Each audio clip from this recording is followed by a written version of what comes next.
What is it and why is it important? Certainly.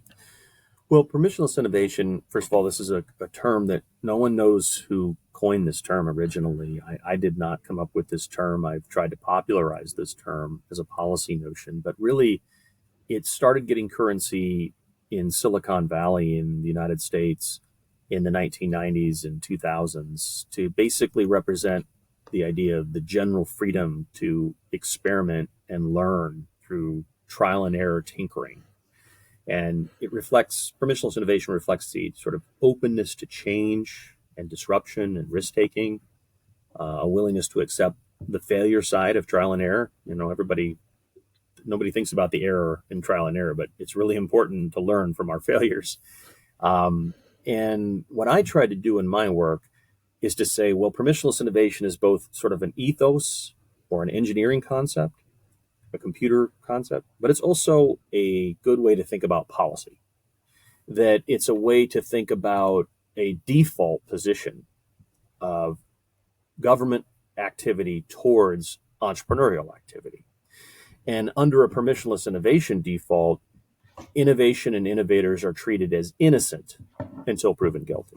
Basically, we give them the benefit of the doubt and say, we're going to let them experiment and run their trials, their experiments, see what happens, and then if problems develop, we'll deal with them after the fact.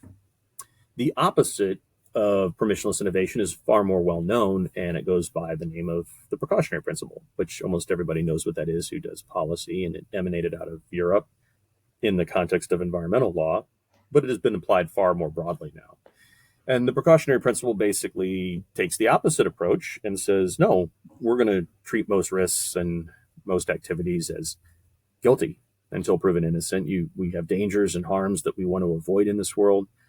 And therefore, our policy default towards innovation and entrepreneurial activity will be restrictive by design. We'll be limiting innovative acts and creativity to make sure that worst case scenarios don't develop.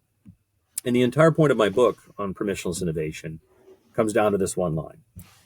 The reason I defend permissionless innovation is because if we spend all of our time worrying about hypothetical worst case scenarios, and then we base public policy on hypothetical worst case scenarios, then it means a great many best case scenarios will never come about.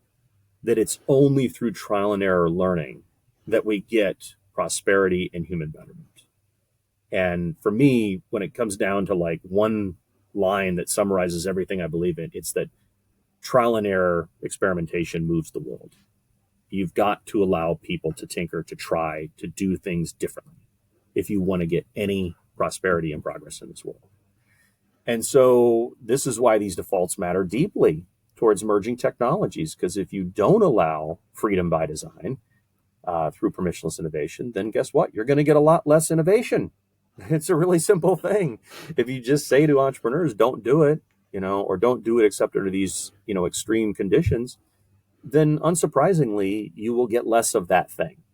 And so we have plenty of examples historically in many different cultures and continents of governments basically saying, well, this is allowed. We'll allow you to go out and do trial and error here. But all these other things, no. And it's really easy. All you need to do is sort of stack them up and look like over there where the technologies or innovators were free. We probably got more of it, didn't we? Yes, we did. And over here where it was restricted, we got less. And so that's the general framework. Of course, there's a broad spectrum between permissionless innovation and the precautionary principle. And it's never so neat or black and white. Sometimes it is that black and white, but not always. But that's the general framing of permissionless innovation as a policy concept versus the precautionary principle. And what I've argued in my work since then is that you can think about every technology policy debate through that prism. And like, where on the spectrum do we start? And some technologies are lucky. They are what I call born free. They're born into an environment where there's no preempted precautionary principle based regulatory regime or agency that automatically constrains innovation in a space. So, for example, that's how Bitcoin started and cryptocurrency started for the most part. It's how, in some cases, like the AI stuff is mostly started. The internet itself was mostly born free, and smartphones and social media generally born free. But then there's everything else. And all these other technologies that come along, for example, like a driverless car, is not born free, or a drone not born free. It's often born into captivity. It's put into an innovation cage, as I call it. It says, "Oh, you're a driverless car, but really you're a car, and we regulate cars pretty aggressively, so we're putting you in this innovation cage called automotive regulation." "Oh, you're a drone? That's interesting, but you're still a flying thing, and we regulate flying things over here under this body of law, so you get in that cage." And then you have to petition for freedom to get out of it. You have to try to lobby and to change laws in a number of ways. And all too often, you can't. For the reasons that you identified just a moment ago, there are a whole lot of big businesses and a lot of other special interests and government forces that don't want to let you out of that cage, and say they will do whatever they can to make the walls around that cage high and tight so that you can't escape it. And they'll try to put new technologies that come along in it as well that maybe don't belong in it at all.